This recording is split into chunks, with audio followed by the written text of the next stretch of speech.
Sejam bem-vindos às comemorações dos 60 anos do Centro Espírita André Luiz. Estamos iniciando uma série de palestras comemorativas do CEAL que acontecerão todo o primeiro domingo do mês ao longo deste ano. O CEAL foi inaugurado em 1º de outubro de 1960, sendo a primeira casa espírita do Distrito Federal. Em seu primeiro endereço na Candangolândia, ofereceu assistência espiritual e social àquela comunidade por quase 10 anos. Em 1969, veio a desempenhar suas atividades no atual endereço localizado no Guará, onde funciona até hoje, assumindo assim a missão de promover o estudo, a prática e a difusão da doutrina espírita cristã por meio da vivência do amor e da caridade, contribuindo para a evolução da humanidade encarnada e desencarnada. Aproveitem a palestra de hoje, realizada com muito carinho para vocês. Casa André Luiz, nosso carinho, nosso amor, nossa espiritualidade.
Olá, Queridos irmãos e irmãs que nos assistem, sejam bem-vindos a mais uma palestra do Centro Espírita André Luiz, localizado no Guará, no Distrito Federal. Gratos pela oportunidade de estarmos mais uma vez com vocês. O CEAL nos recebe com muito carinho, muita alegria, porque estamos em festa, comemorando junto a todos os 60 anos de existência da nossa casa. 1960, nascia num barraco de madeira e num terreno ainda não trabalhado, na Candangolândia, a nossa amada casa, o Centro Espírita André Luiz, CEAL, o que é conhecido carinhosamente.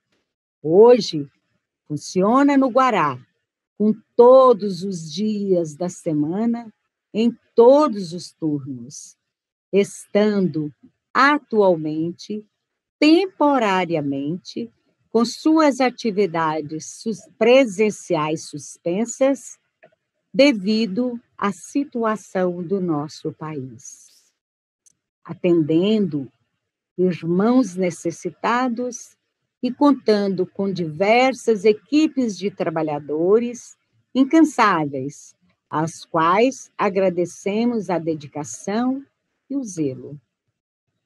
Vamos nos preparar, meus irmãos queridos, para a nossa prece inicial, nos harmonizando, nos lembrando de colocarmos um copo com água do nosso lado, para ser fluidificada pelos amigos benfeitores, que colocarão o remedinho que necessitamos e merecemos para nossos males físicos e espirituais. Senhor Jesus, Pai de bondade, permita, através dos seus espíritos, trabalhadores e amorosos, que eles venham estar conosco, nos assistindo, nos fortalecendo, para vencermos dignamente as dificuldades que hoje enfrentamos para o nosso aprendizado. Dai-nos, Senhor, discernimento e coragem para cumprir nossas tarefas com amor e dignidade, para que possamos ser chamados sinceramente, honestamente, de teus filhos. Senhor, envolva-nos na tua alegria e na tua paz, preenchendo-nos de luz. Assista nosso irmão orador, envolvendo-o na tua luz, para que ele, através da palavra, possa nos esclarecer e contribuir para suavizar as dores de todos nós. Esteja conosco, Senhor, agora e sempre. Assim seja e assim será. Temos a alegria de ter conosco, através deste canal, o nosso irmão orador, Manuel Felipe Menezes, vice-presidente da Federação Espírita do Amapá, líder do movimento espírita na região norte do nosso Brasil. Abordará sobre o tema A Prece segundo o Espiritismo. Seja bem-vindo, Manuel. Estamos felizes de poder ouvir os ensinamentos de Jesus através da sua palestra. E a palavra está com você, amigo. Seja bem-vindo. Amigos queridos, é uma alegria enorme estarmos aqui do Amapá, o estado mais ao norte do Brasil, mandando um abraço do tamanho mesmo da Amazônia aos queridos amigos do Centro Espírita André Luiz. Agradecemos o convite do nosso confrade Zé Luiz, que trabalhamos tantos anos juntos na Federação Espírita Brasileira, é um dos trabalhadores de frente do movimento. Esse centro espírita fantástico, já tivemos oportunidade de proferir palestra presencialmente há alguns anos, a convite mesmo do Zé Luiz, e a sua história é uma história belíssima, porque ele foi fundado em 1960, o ano da inauguração de Brasília. É a primeira casa espírita fundada no Distrito Federal, na Candangolândia. Realmente é histórico. Na década de 70, no início da década de 70, ele se mudou para o Guará, onde construiu sua sede, está lá até hoje. O foco do trabalho, além das atividades doutrinárias, é na assistência e promoção social. Nós mesmos, quando estivemos lá, conhecemos as dependências do centro, uma distribuição de alimentos, atendimento médico, odontológico, enxoval para crianças e uma oficina enorme de reparação de roupa. Eu estive lá e tive a oportunidade de ver a alegria com que os trabalhadores desta casa manejam a atividade espírita. É um centro espírita amigo e notável, sem contar na presença icônica do seu fundador, o seu Antônio Vilela, que desde o ano de 1959 se mudou para Brasília e lá fundou o Centro Espírita André Luiz. Seu Antônio ainda está encarnado, ainda está entre nós, conta 98 anos. É uma satisfação, seu Antônio, estar falando aqui para este centro, fruto do seu esforço heróico. Era uma época difícil de preconceitos, de desbravadores verdadeiros, e o Senhor está entre eles. Então é uma honra compartilhar dessa tarefa espírita nesta casa que nos é tão cara ao coração.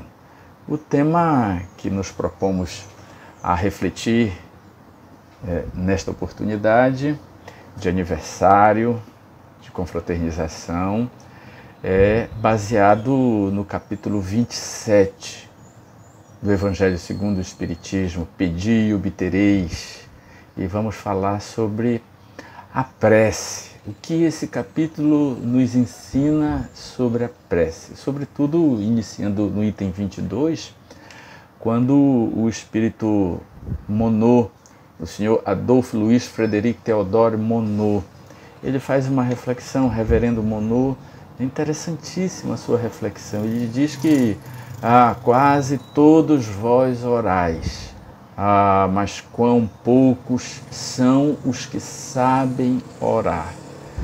E aí a gente faz a primeira reflexão sobre a oração. Nós temos o costume antropológico, já que fomos catequizados há séculos em várias encarnações nas igrejas tradicionais, em que a prática era a repetição inúmeras vezes da oração, né, como fórmula. Hoje já não mais é assim. Em qualquer religião a prece é muito melhor compreendida. E na doutrina espírita, então, que nós contamos com o auxílio dos bons espíritos que nos revelaram as leis que regulamentam o exercício da oração como filha maior da nossa ação como criaturas nos ligando com o Criador dentro da lei de adoração. Então nós vamos encontrar um conceito no capítulo 27, que a prece é uma invocação mediante a qual o homem entra pelo pensamento em comunicação com o ser a quem se dirige. É verdade, esse conceito já nos revela uma faceta da prece, não é? Então a prece, ela é uma invocação, ela é uma concentração, um pensamento, né? Em que o homem entra em contato com o ser. Então é ao ser que se dirige. Então a prece, ela é regida pelo nosso pensamento. E vamos nos socorrer também do Evangelho, do Livro dos Espíritos, na questão 659, em que Kardec indaga as entidades venerandas, instrutoras da humanidade, perguntando-lhes qual o caráter geral da prece. E os Espíritos responderam dizendo que a prece é um ato de adoração. Orar a Deus é pensar nele, é aproximar-se dele, é pôr-se em comunicação com ele. Há 3 coisas que podemos propor-nos por meio da prece: louvar, pedir e agradecer. Então, através da prece, os Espíritos já nos ensinaram que realmente é a nossa aproximação com Deus, neste ato de adoração. E prossegue ensinando que a prece ela tem 3 dimensões, 3 dinâmicas, né? Nós podemos nos propor a louvar, pensar em Deus e reconhecê-lo como construtor do universo, o nosso Pai, né? O ente causal do mundo. Quando nós pensamos com essa compreensão, nós já estamos louvando. Porque muita gente acha que louvar é muito pedir, é muito cantar, não é muito exaltar a misericórdia, a bondade de Deus. É como se fosse um ato bajulatório. E assim não o é, segundo os Espiritismo. Reconhecendo em Deus, pensando em Deus e reconhecendo a Ele como nosso Criador, nós já o estamos louvando. Mas não só louvar, nós podemos pedir e, sobretudo, devemos agradecer no ato de orar. E aí os Espíritos prosseguem ensinando sobre a eficácia da prece. Essas reflexões são importantes para que possamos conhecer as leis que regulamentam este ato de adoração. O primeiro item para que a prece seja eficaz, nos ensinam os Espíritos, é o fervor, a fé. A fé traduzida na confiança, na certeza de que manejamos a vontade, que estamos elevando o nosso pensamento ao Criador e por Ele sendo escutado. É um processo de comunicação, de confiança na comunicação. E o seu mecanismo nós vamos ver adiante. No entanto, essa compreensão nos leva a uma convicção que estamos em contato com Deus, né?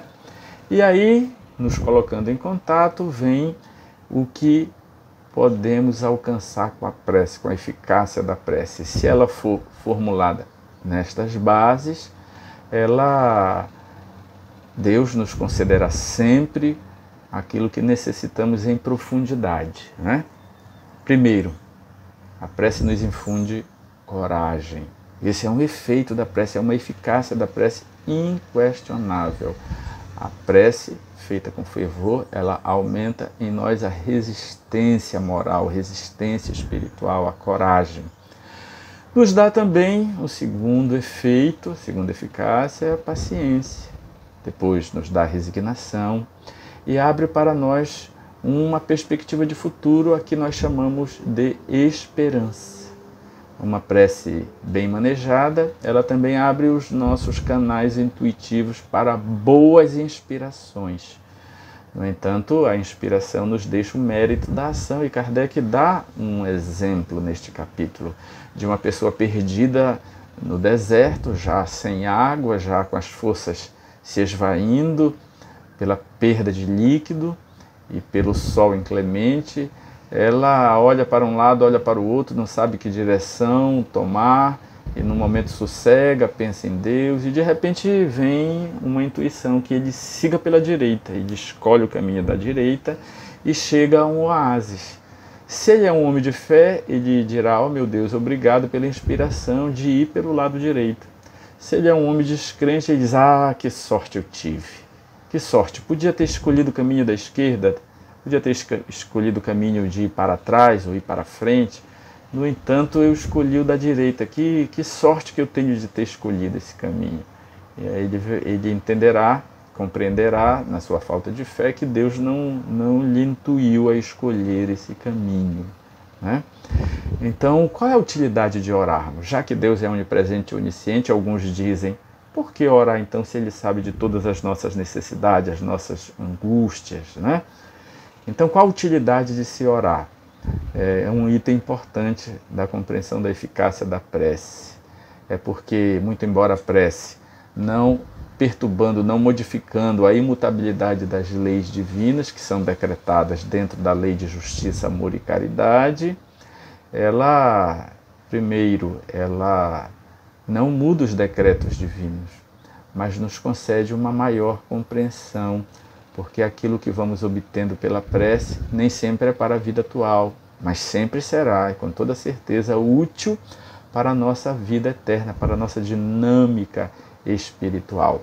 Outros itens importantíssimos na eficácia da prece, para que ela se torne eficaz, é o binômio merecimento vezes misericórdia.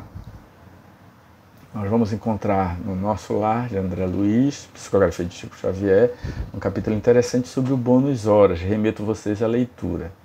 Ele diz que o trabalho, uma hora de trabalho, confere um aspecto aquisitivo para a pessoa que trabalha.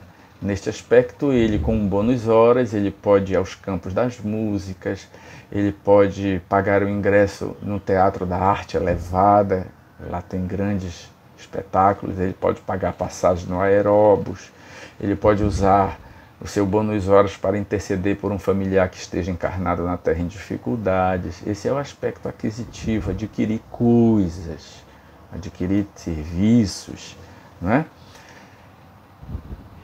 E aí nós vamos encontrar também que, mesmo que não tenhamos esses bônus horas, esse merecimento, a misericórdia divina muitas das vezes nos atende justamente por esta lei, a lei de amor, a lei de misericórdia, nos concedendo o que André Luiz nomeia no livro Ação e Reação de créditos especiais, moratórias, né?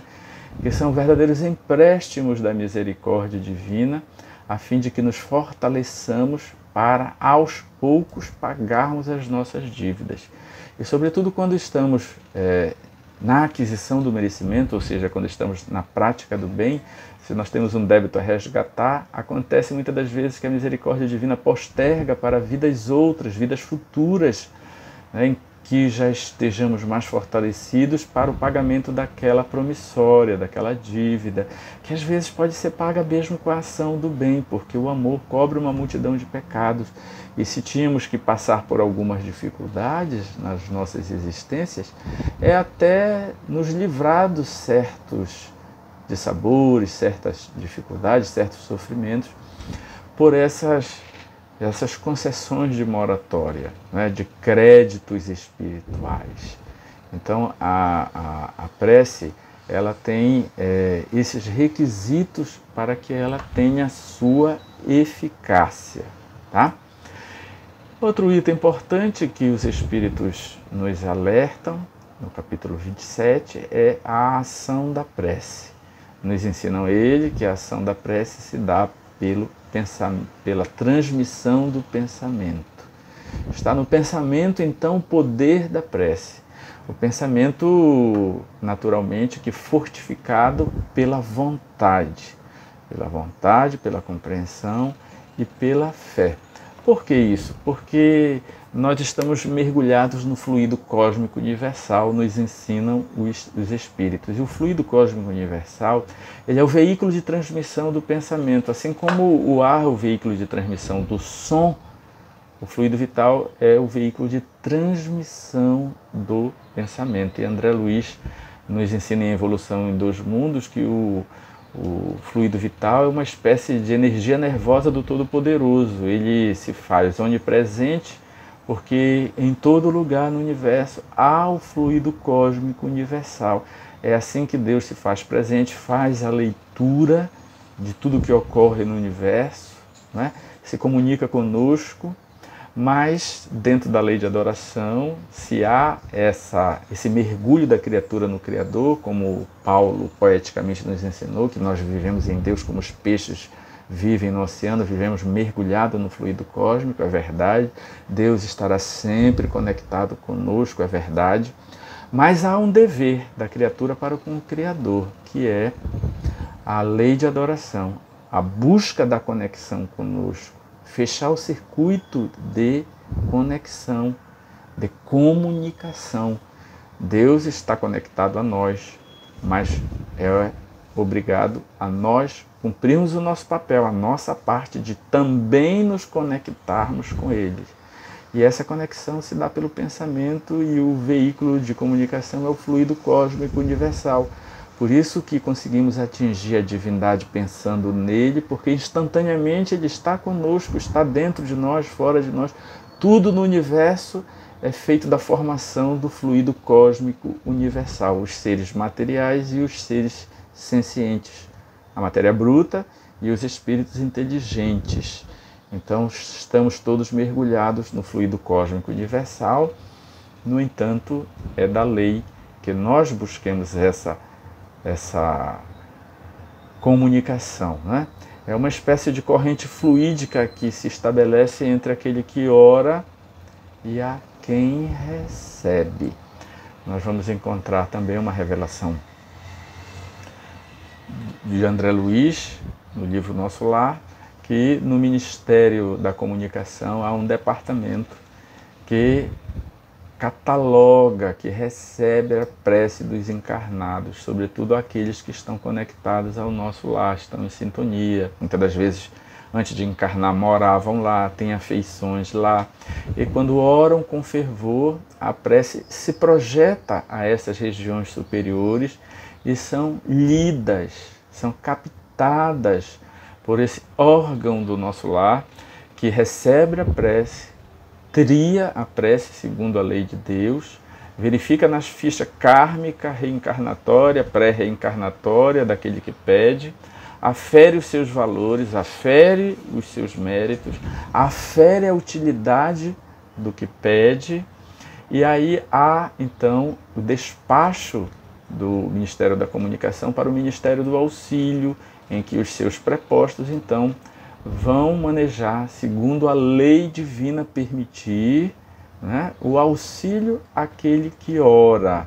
Então, essa energia que nós associamos ao nosso pensamento, que chamamos de fé, de fervor, né, ela estabelece essa corrente e ela guarda proporção com o vigor que nós empregamos no pensamento, né? O fervor, a vontade. Então é um ato de vontade, de fazer anexar ao pensamento um vigor. Esse vigor é o sentimento que nós colocamos na prece. É isso que dá o fervor, é isso que dá o impulso.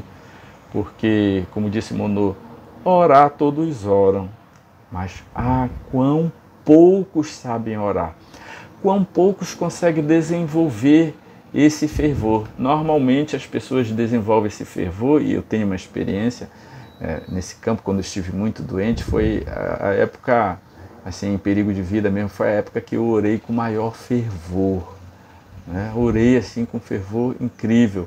Passado esse momento, as minhas preces, elas continuaram aquelas preces normais, de agradecimento a cada novo dia, né, ao adormecer, a gratidão pelo alimento, aquela prece quase que por necessidade, por dever, né?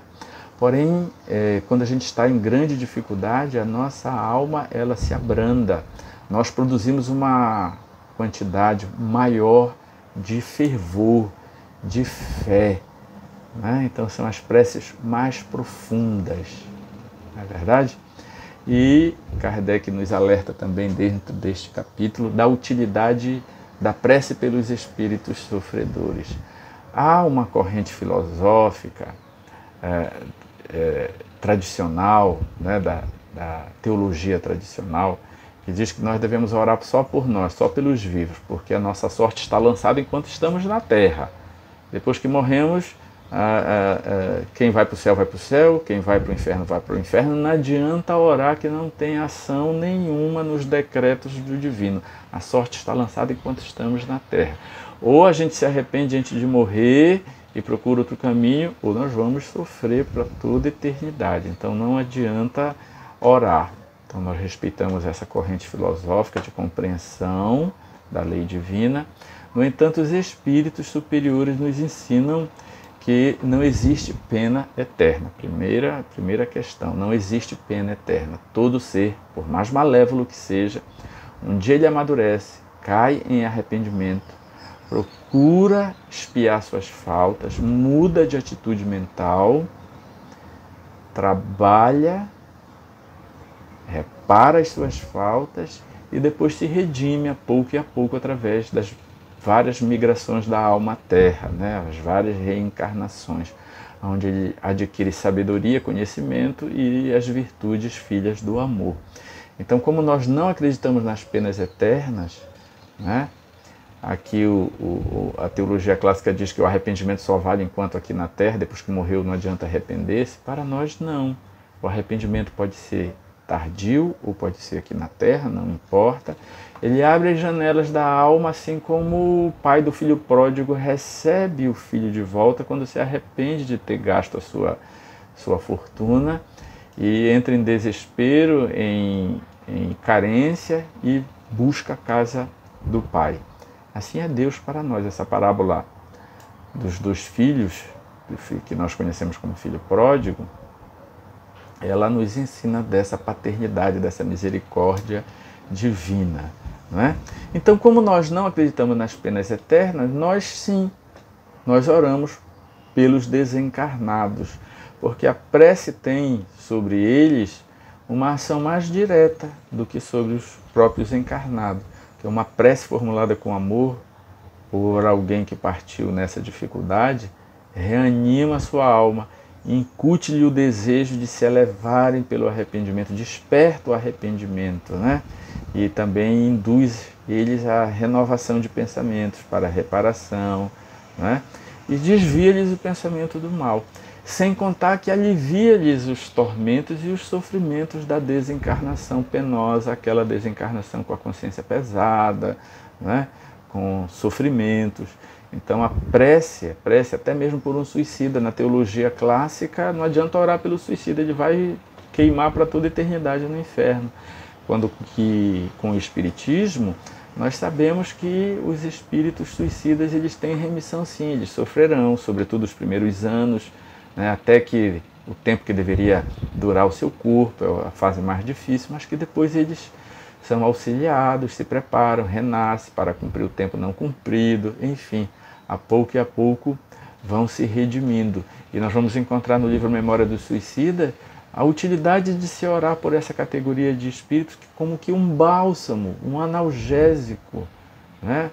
Um alívio é despertado pela prece fervorosa dos entes que ficam e que se interessam pelo seu sofrimento, né? Então é muito útil orar sim pelos espíritos desencarnados, sobretudo por aqueles que sabemos que possam estar em tormento, né? E a maneira de orar? Aí vem agora as dicas práticas do exercício de oração para que a oração tenha qualidade, para que a oração possa ter a sua eficácia, né? Então, os espíritos agora, aqui nessa parte do capítulo 27, nos orientam sobre a maneira de orar. E a primeira delas, a primeira orientação, a prece deve ser clara, cada palavra deve despertar uma ideia. A prece deve ser concisa, não precisa ser longa, não precisa ser maquinalmente feita. É uma comunicação, então você vai se comunicar com Deus como você se comunica com outra pessoa, falando aí das suas angústias, das suas dificuldades, né? Batendo o verdadeiro papo com Deus, com o Pai misericordioso. Porém, essa comunicação tem que ser clara. Eu me lembro, há muitos anos atrás, aqui mesmo em Macapá, tinha um grupo de evangelho no lar, e neste grupo familiar se agregou uma pessoa que tinha assim, não muita clareza de raciocínio. Então ela, quando era concitada a orar, né, por essa família espírita que o convidava, ele orava, ele começava a orar assim: oh meu Deus, pode ser que sim, pode ser que não sei se a tua vontade é essa ou aquela. Ele orava e falava muito e não dizia nada. Então eles chamavam que era a prece sem clareza, né? Então Os Espíritos nos ensinam que cada palavra tem que estar desencadeada em uma ideia e tem que ser clara. É um processo de comunicação. Você deve ser claro com Deus naquilo que você quer falar, na verdade dos seus sentimentos, porque Deus sabe, Deus é onisciente. Então você tem que ser o mais claro, o mais verdadeiro quando estabelecer um processo de comunicação com Ele. Outro item importante diz do recolhimento, né? Vamos encontrar um trecho do Evangelho que diz assim: quando quiserdes orar, não vá para as praças públicas, entrai no quarto, fechai a porta e em silêncio, secretamente, o Pai te atenderá. Né? Não é literal esse pedido, essa recomendação de Jesus. Entrai no quarto e fechai a porta, ele quer dizer do recolhimento, de você se concentrar para a prece. O melhor estado mental de uma boa concentração começa com recolhimento. Né? Você respira fundo, acalma o coração, acalma o cérebro, entra no estado mental diferenciado, seu cérebro vai produzir ondas alfas.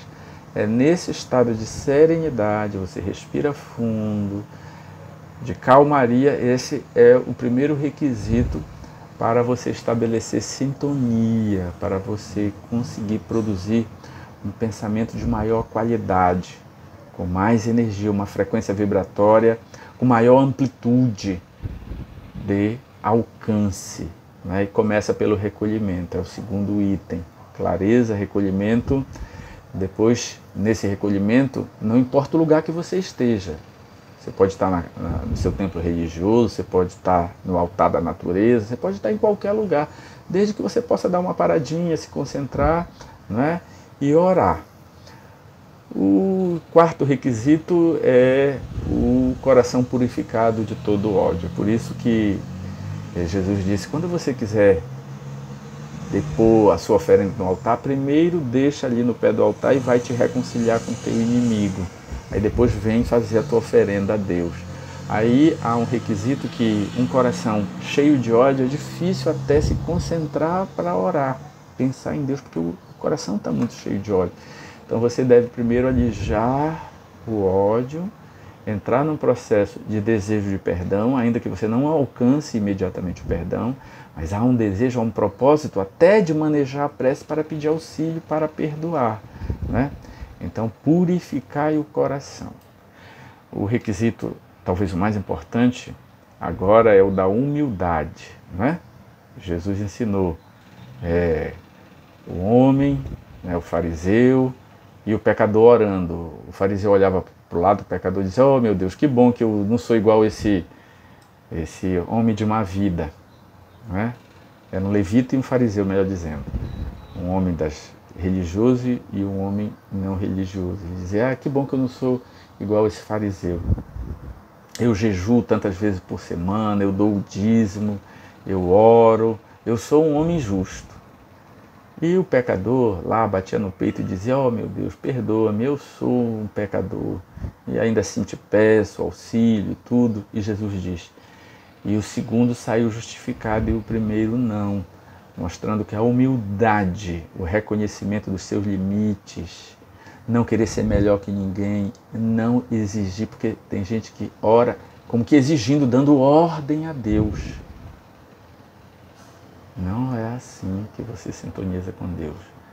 Deus é humilde, não se mostra diretamente, Ele mostra-se pelas suas obras, mas Ele não se mostra, não nos humilha com o seu poder. Para sintonizarmos com Ele, um dos requisitos mais importantes é a humildade. Eu me lembro de um caso, não me recordo agora onde li. Era a questão de uma pessoa muito simples e muito limitada.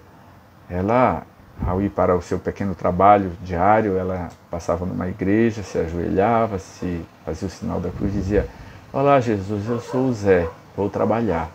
Todo dia ele ia com o coração mesmo puro e todo dia ele repetia: olá Jesus, bom dia, eu sou o Zé, estou indo trabalhar.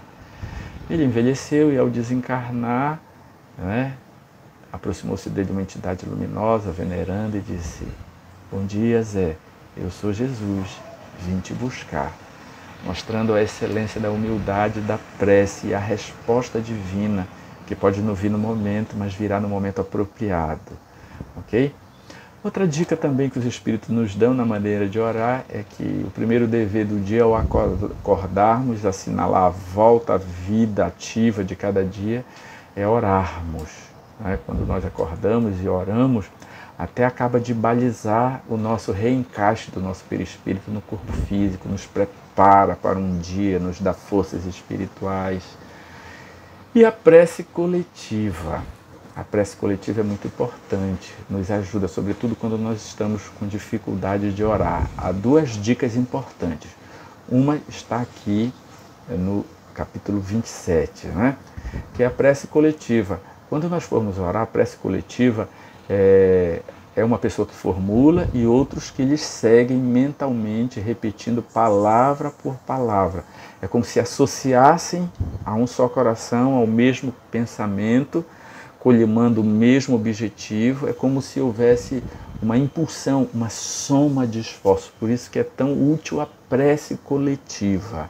Quando você está com dificuldade de orar, procure um grupo de pessoas que oram, seja no templo, religioso, fora do templo, porque aí você vai conseguir orar em conjunto.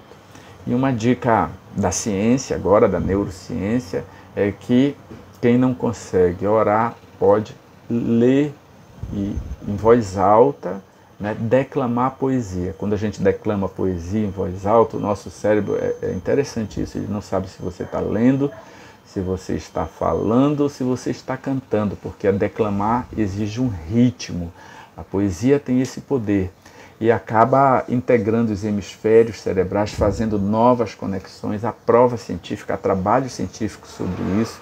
E hoje em dia a poesia declamada ela é utilizada até como terapêutica na recuperação neural, né? Então está se descobrindo hoje. É por isso, inclusive, que Chico Xavier psicografou tantas poesias e a gente não entendia, poxa, por que o Chico produz tanta poesia, os espíritos produzem tanta poesia? É porque ele já sabia das nossas necessidades, né? Era um plus. Além das revelações, eles estavam trazendo alta tecnologia de equilíbrio espiritual, né? Então vai uma dica: quem não consegue se concentrar para orar, porque estando muito atrapalhado dos pensamentos, pode se socorrer da poesia, que tem um efeito igual à meditação, igual à prece, né? Porque isso está no outro item do capítulo 27, intitulado A Felicidade que a Prece Proporciona, né? Há outras traduções que dizem a alegria, intitula A Alegria da Prece, que são os efeitos da prece, né? Olha o que os Espíritos nos dizem. Primeiro, a prece aplaca o calor excessivo das paixões. Olha, gera equilíbrio no estado febril de paixão, né? Quando nós estamos dominados por uma paixão, as paixões são importantes porque nos movimentam na consecução dos nossos objetivos de vida. Então é muito bom de ter uma causa, uma paixão, né? Pelo bem, por uma causa nobre. É muito bom, muito positivo. Porém, quando a paixão nos domina no sentido negativo, né? Nos escravizando a um pensamento, a um desejo, né? A prece pode e deve ser manejada para aplacar esse calor, né? Outro efeito da prece é que a alma, quando ora em fervor, ela se desprende da matéria, diz os Espíritos, e penetra nos mundos etéreos. Olha que maravilha, né? A gente sai um pouco do mundo material e com o pensamento penetra nas esferas superiores. Quando a gente penetra, há um efeito de retorno, né? Que nós encontramos no livro Os Obreiros da Vida Eterna, não, Os Mensageiros, de André Luiz. Quando há oração pelos que dormem, né? Quando André Luiz maneja a oração em conjunto com os espíritos lá no posto de socorro, onde ele pernoita em descida para a terra, ele observa que no final da prece pelos espíritos que estão ali convulsionados em sono profundo, porque eram espíritos que negavam a Deus, materialistas, né, ateus, que firmaram tanto o pensamento que nada existiria depois da morte, que não existiria Deus, que não existiria a alma, que eles fizeram como que uma auto-hipnose e quando desencarnaram a sua alma por negarem a espiritualidade, a divindade, acabaram entrando em sono, mas um sono perturbador. E nesse local havia vários espíritos dormindo, né, com a feição assim, de estarem em pesadelo. E na hora da prece, né, quando oravam, quando acabava a oração, o André Luiz olhava para cima e via descer um influxo de energia naqueles que oravam, que era recebido no centro de força coronário, acima da cabeça, distribuindo por todo o seu centro de força e depois saindo aquela energia luminosa, acrescida dos valores dos espíritos que oravam, e magnetizavam aqueles espíritos e muitos despertavam. Então, quando nós oramos, nós nos conectamos com Deus e depois de nos conectarmos, depois de nos desprendermos do mundo material, entrando nesses mundos etéreos, no mundo espiritual, nós recebemos um influxo que é a resposta divina. Esse é o grande efeito da prece. E aí, modernamente se estuda, é só a gente procurar no Google, né? Fé, espiritualidade, oração e saúde, a prece e a saúde. Se nós digitarmos essas palavras, nós vamos encontrar inúmeros estudos profundos, né, de medicina sobre o efeito da prece na saúde corporal, né? Então se estabeleceu com esses estudos que a prece, ela feita com fervor, ela equilibra os níveis de endorfina, dopamina e serotonina no organismo. Essas substâncias naturais produzidas pelo nosso corpo, elas são substâncias do prazer corporal. Elas nos tornam mais felizes. É uma substância produzida quando nós meditamos, quando nós declamamos poesia e quando nós oramos com fervor. Olha só, aumenta dopamina, serotonina e endorfina. Há muita gente que relata que estava com dor de cabeça e orou profundamente e a dor de cabeça ou diminuiu ou até passou. Aí diz, o poder da fé. Realmente, é o poder da fé. Mas é um estado propício que você mesmo, ao entrar em sintonia e receber os influxos divinos, aumentou em seu organismo como efeito da prece. Essa descarga dessas substâncias, sobretudo a endorfina, que é o nosso analgésico natural, e a dor é curada. Não é milagre, gente. É ciência, é lei divina, né? A lei divina é para a nossa felicidade. Lembra, o homem só é infeliz quando dela se afasta. Quando nós estamos no fluxo da lei divina, nós temos saúde e felicidade. Há outro efeito também, já comprovado pela ciência, é que a prece profunda, né, a prece sentida, a prece fervorosa, tanto quanto a meditação, elas inibem os hormônios do estresse, que são a adrenalina e o cortisol. O cortisol é o hormônio do estressado. Quando nós estamos com um nível de cortisol muito grande, é porque nós estamos estressados, estamos com sobrecarga, reagindo mal ao trabalho, irritadiços, né? A gente diz, eu estou estressado.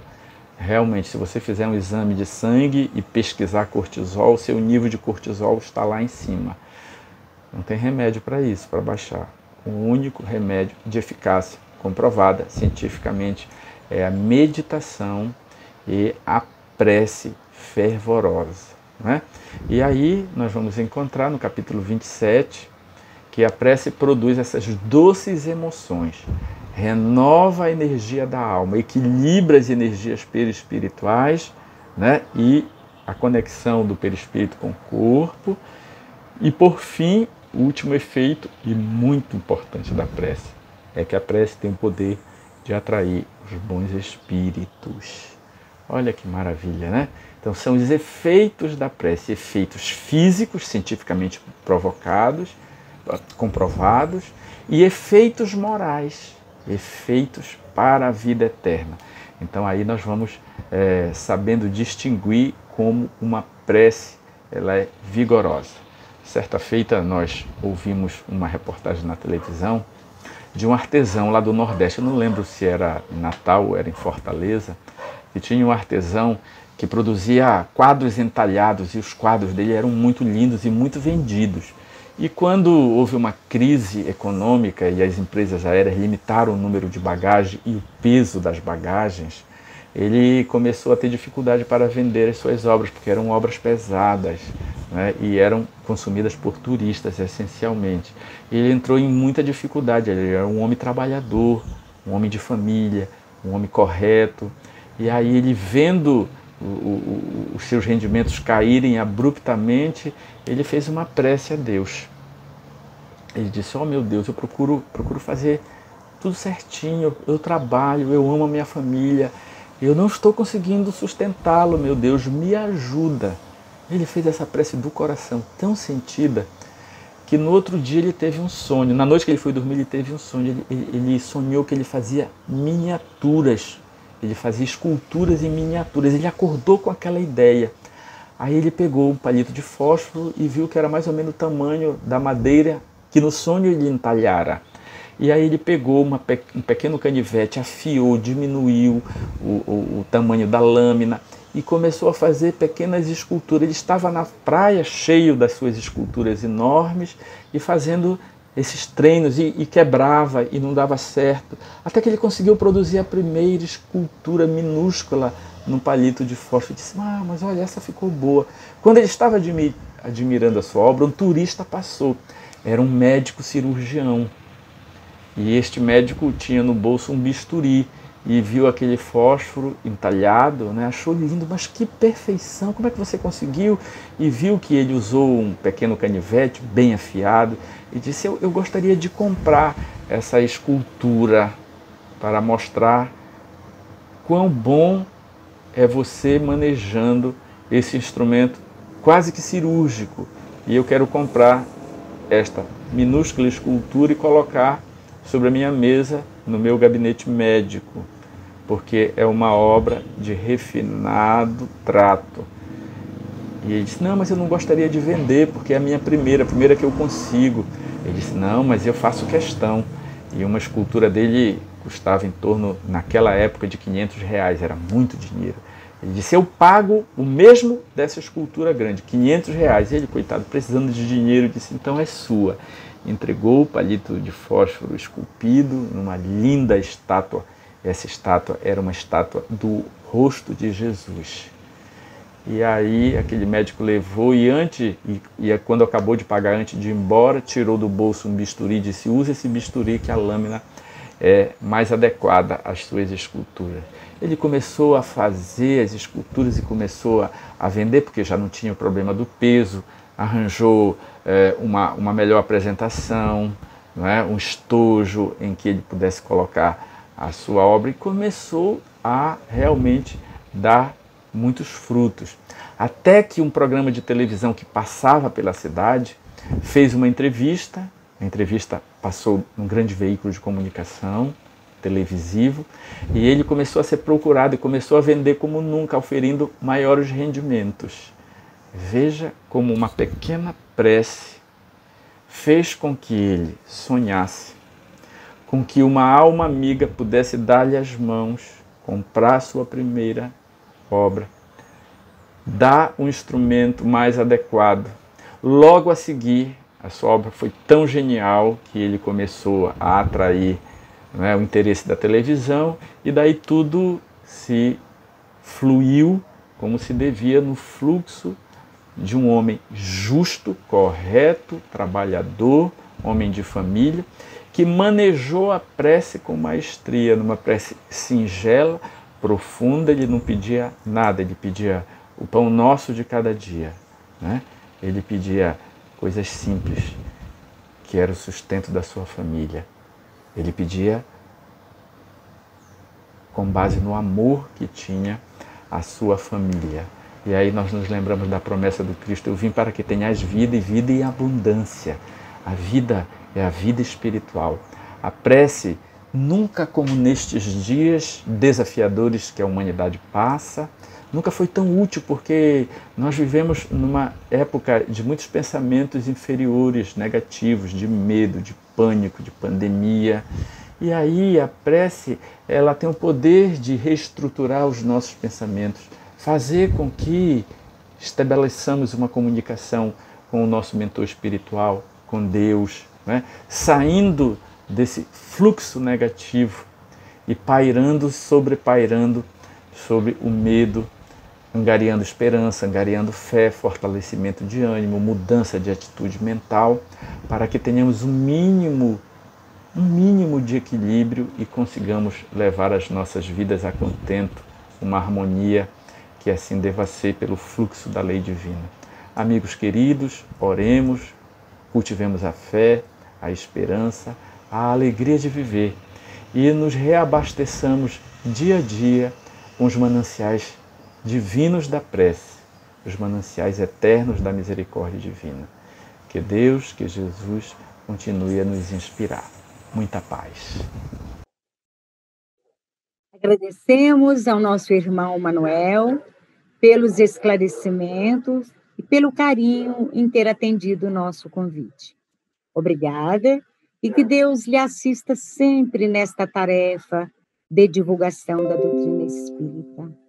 O nosso muito obrigado a você que nos prestigia e nos acompanha nas redes sociais.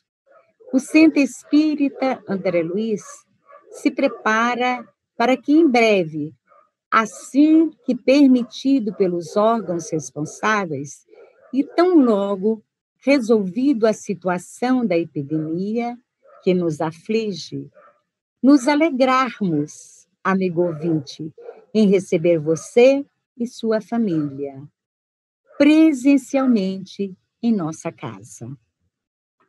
Continuemos neste clima de paz. Vamos proferir a prece final da nossa palestra. Rogamos a Jesus, nosso meigo Rabi da Galileia, que visite nossos lares, hospitais, amparando e protegendo e aliviando os enfermos e sustentando e fortalecendo os profissionais envolvidos nesta tarefa de ajudar ao próximo. Proteja as crianças, proteja nosso país, proteja todos os seres. Estanque nossas lágrimas, Senhor, de desespero, fazendo desabrochar as flores de esperança e do bem, e afastando de nós, se merecermos, as perturbações espirituais. Chega, Senhor, o momento de fazermos as mudanças necessárias a partir de nós mesmos. Por isso, contamos com a sua divina proteção. Abrace e acalente nossos familiares, nossos amigos e aqueles que se dizem nossos inimigos. Abençoe, Jesus, esse dia. Obrigado, Senhor. Obrigado, Jesus. Que assim seja. Agradecemos e nos despedimos, aguardando todos vocês para a próxima palestra no primeiro domingo de setembro de 2020. Até lá, fiquem com Deus. Muito obrigada. Irmão, boa tarde a todos. Essa oportunidade que o serviço doutrinário me concedeu para falar para os nossos queridos frequentadores, irmãos que nos ouvem nessa tarde, após de ouvir as palestras, a prece do início do nosso trabalho, a música. Nós estamos aqui somente para pedir e agradecer. São minutos de reflexão pelos nossos 60 anos do nosso querido André Luiz, que se comemora 2 de outubro, se Deus quiser, com o corpo presente fisicamente cada um de nós. Esperamos que isso aconteça. Mas se caso não acontecer, teremos por meio dos vídeos para nós dialogarmos para esse dia bendito desses 60 anos. Para esses 60 anos, para a nossa casa estar como está, uma pequena reforma. Em toda a área foi tocada, mexida e refeita. Todas as falhas cometidas anteriormente. Estamos aí para somar. As campanhas perduram internamente nas duas contas do CEAL, para qualquer campanha, do carente, de modo geral, da obra que já terminamos, mas para manter a nossa casa com azeite da candeia. Porque, ao contrário, se não tiver o azeite da candeia, a noite fica escura, não teremos lume. Não podemos enterrar por certos talentos, embaixo na luz, embaixo do alqueire, mas sim em cima do velador. Obrigado, meus irmãos, por essa ajuda e vamos comemorar os nossos 60 anos. Esperamos que toda a cooperação seja, por certo, do CEAL, para que ela sobrevive a esse período de transição em que estamos vivendo. Muito obrigado por toda a cooperação. Só temos, por certo, uma campanha. É campanha para manter o nosso CEAL. Não existe mais outra campanha paralela. O que for, por certo, nós teremos, primeiramente, o cuidado de examinar, separar o joio do trigo, os bodes das ovelhas. Boa noite a todos, muita paz, muita luz e muito amor. Muito obrigado.